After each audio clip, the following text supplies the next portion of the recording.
so ladies and gentlemen, at this point you are standing in the heart of it. Again, the assembly room of the Pennsylvania State House. And as I mentioned before we headed over here, the original purpose of the space was for the Pennsylvania Colonial Legislature. But the Continental Congress would begin meeting here during the late spring of the year 1775. Now this may initially strike you as a little bit peculiar because indeed we regard the year 1776 as really being the year of our nation's birth.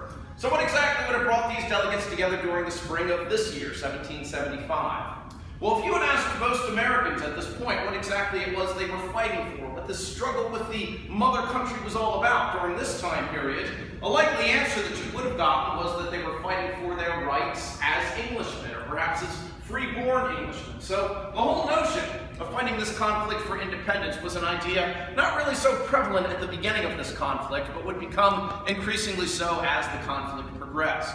And as ideas for independence would gather momentum, they did seem to spread relatively quickly, to the point where, a little over a year later, many Americans, including also many of the members of the Continental Congress here, had come around to regarding independence as the desired outcome.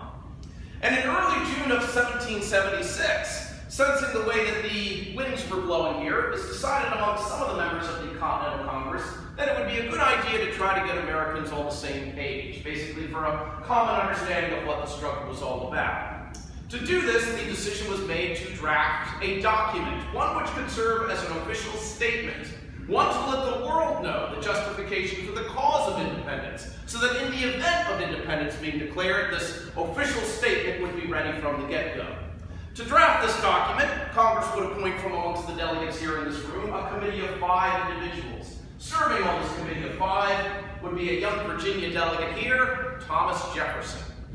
And it's going to largely fall on Thomas Jefferson's shoulders to author the rough draft of this document, which he will do in about 2.5 weeks' time. And the majority of the document that Thomas Jefferson here writes will basically be a bill of grievances, a list of accusations against King George III, who was then the ruling monarch of Great Britain, for what were commonly regarded to be the king's most egregious offenses. Offenses including levying taxes on the colonists without the colonists' consent.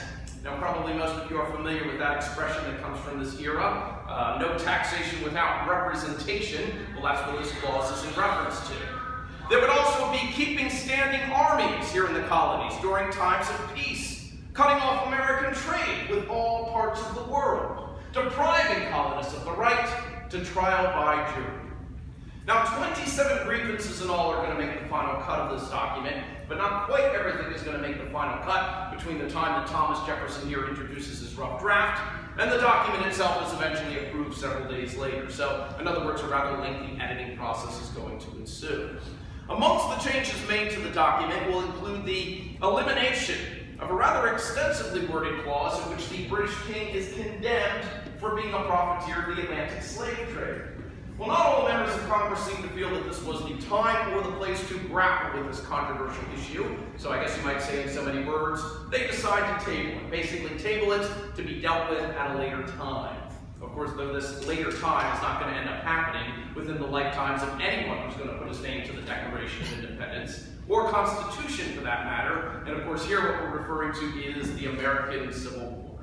And this would, of course, be the very bloody event to occur in this nation over 80 years later, in which the issue of slavery in the United States is finally dealt with. But this particular moment in time in which the clause is stricken from the document does seem to get an awful lot of attention these days, and I think this is largely due to the fact that it is difficult not to speculate that had this clause been allowed to remain, perhaps it would have sent a message that they were willing to take a stand, a moral stand on this issue, and as a result of doing so, perhaps this institution would have been done away with at a much earlier time in our nation's history, for that matter also at much less cost in bloodshed. Of course, though, these are things that I guess we will never really have any way of knowing or proving for sure.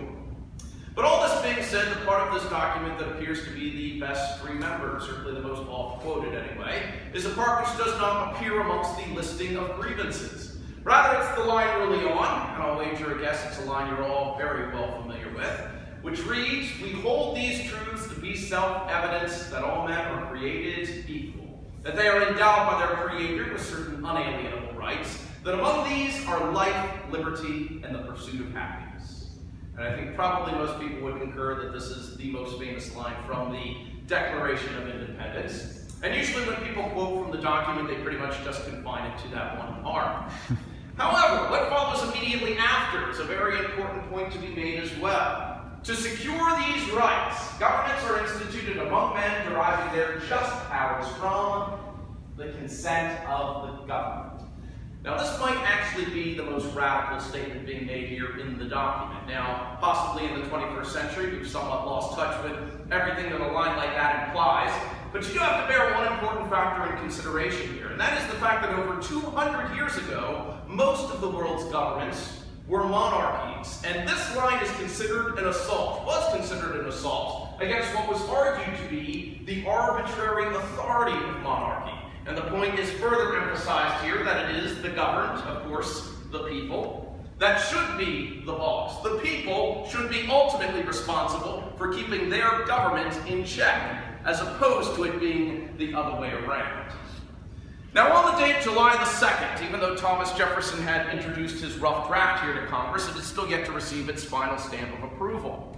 But nonetheless, that did not stop the members of Congress from voting on the question of independence this day, and the vote on this day, July the 2nd, would go in favor of separation from the mother country.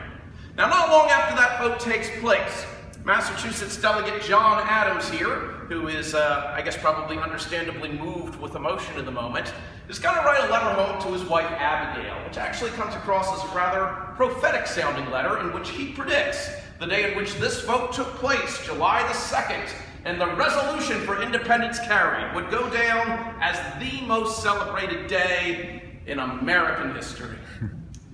So how many of you celebrate Independence Day on July the 2nd? Not too many hands going up here. Right. Well, with all due respect to John Adams, he is slightly off in what is otherwise a actually rather prescient prediction that he makes. But if July the 4th has any justification for being chosen as the most celebrated day, that would be the day that the document itself, the Declaration of Independence, would be officially adopted by the Continental Congress. Now, ladies and gentlemen, what I'm holding for you here is a copy of how this document would have looked when it was run off the printer.